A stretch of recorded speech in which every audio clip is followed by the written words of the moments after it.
But up next, we have another exciting speaker. She's just completed the presentation mastery curriculum and is excited to share her reflections on her journey of continued learning and growing. Not only has she learned a lot by being here with us, she has also managed to use Toastmasters in her everyday activities. Her title is Showering with Charlotte. Please welcome Sundy. Okay, I go in front. I realized that Toastmasters was in my blood last month at girls' camp. I found myself talking to a spider with an egg sac in the corner of my blissful shower. Let me explain. Showering at girls' camp is not fun. It is disgusting. The shower barely trickles the water down and sort of kind of washes the dirt and grime off of you from the day.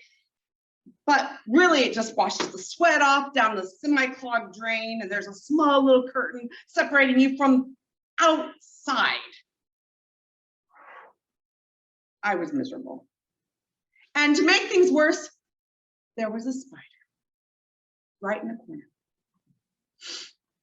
And in order to make the time a little bit more productive and a little bit more enjoyable for myself, I decided to start a conversation with my new friend, and I named her Charlotte. Because after Wilbur's lexicologist, I began to regale my new friend with stories from Toastmasters. And I used her to practice all my speeches, and I got really good with the vocal variety and the animation and the gestures that were really out there for her to see. And I used really cool words that we've learned here, not just the word good, you know. I am not a camper. I really don't like sleeping on sleeping bags. I really don't like sleeping on wood floors. I missed my air conditioner. I hate the heat.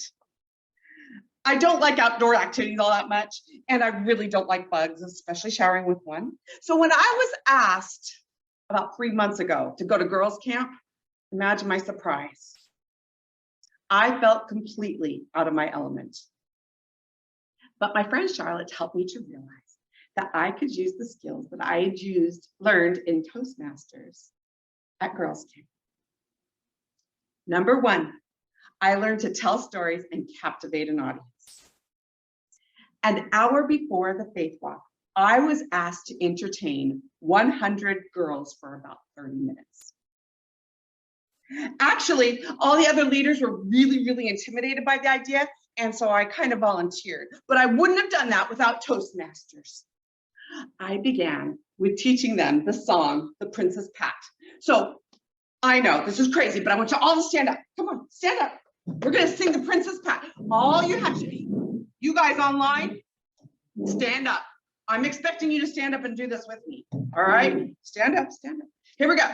Now you just have to be my echo. You have to do the motions and the singing. And it goes like this. The Princess Pat lived in a tree. She sailed across the 7 seas. She sailed across the channel too. And she brought with her a ring of bamboo. A ring of bamboo. Now what is that? It's something made by the Princess Pat. It's red and gold and purple too. That's why it's called a ring of bamboo. Good job, you guys. Good job online. Good job. All right, so I got them warmed up. And then I began to tell them stories about my grandmother and her crazy mouth. And I began to sing other crazy songs of them. We had a blast. It was probably my favorite time at girls' camp. I loved it. So Toastmasters taught me to entertain a crowd. Number 2, I learned to give and receive advice to make things better. While I was up at girls' camp, I was in charge of the craft cabin, which is right up my alley because I do like crafts, and I got to stay in a cabin, although it was not air conditioned and it was really hot. But it was fun, and we made these beautiful little crafts and had so much fun teaching them how to make things better, but using kind ways to encourage them to make things better. For example, our one project had tons of Mod Podge all over it. And there were some girls there who thought that the more Mod Podge they used, the better. I kindly suggested that they use less so it would dry faster. I also kindly suggested that they only use 3 or 4 colors because if you use too many colors, it gets really messy. But at the same time, they taught me some things. They taught me that they could make smaller little squares or do other little things with my materials. And it was fantastic to watch their creativity come to light. I learned through the evaluation process how to give and receive evaluation from those girls during craft time.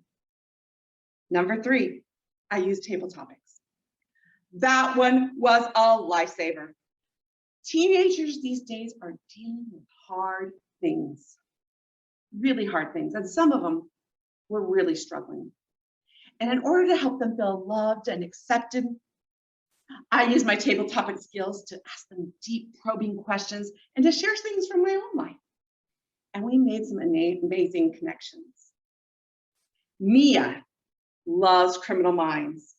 When she heard my text tone on my phone play the theme for Criminal Minds, she was beyond excited and asked me if I loved Spencer Reid. And I said, well, of course I love Spencer Reid. Who doesn't love Spencer Reid? I mean, he's really cute and super smart. And we bonded over all the other famous crime fighters.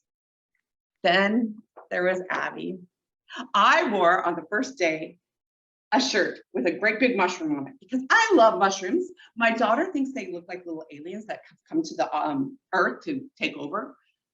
Nah, they're just cool. I take pictures of them all the time. So I was wearing my mushroom shirt and Gabby comes up to me and says, I love mushrooms. And I said, me too. And to this day, Gabby and I send each other pictures of mushrooms from our house all the time. It's so much fun. Then there was Claire. Claire was really missing her family. She was a little bit homesick. I asked her if I could be her girls' camp grandma, and she totally agreed. We had so much fun talking about each other's families. I showed her pictures of my cute little redheaded grandson. She showed me pictures of her parents, and I tried to spoil her with a lot of grandma-like love. Hooray for table topics. Number 4, I learned to take initiative without being asked. My friend Nicole and I, we were the long distance grannies, LDG for short, and we were in charge of the craft cabin. We got to stay in the craft cabin, so it was actually fun because I had a good friend there. And one of the things we did at this camp was we had an activity where we needed over 2,000 water bottles. They asked if they could store them at our cabin, and we said sure. And we put them outside. The first night we were there, we heard some strange popping noises. We just both assumed somebody at another campsite was setting off some small fireworks and went back to sleep. In the morning, as we got up to go to the flag ceremony, we walked out, and there was about 30 water bottles that had been popped open. Upon further inspection, the raccoons had decided they were thirsty and took our water bottles. And they would have probably taken all of them if Nicole and I hadn't taken initiative and single-handedly saved our water bottle activity and donated those water bottles later to a charity, to a homeless shelter. The initiative we took, we bragged about all week, of course, but we did take initiative, which I have learned from Toastmasters.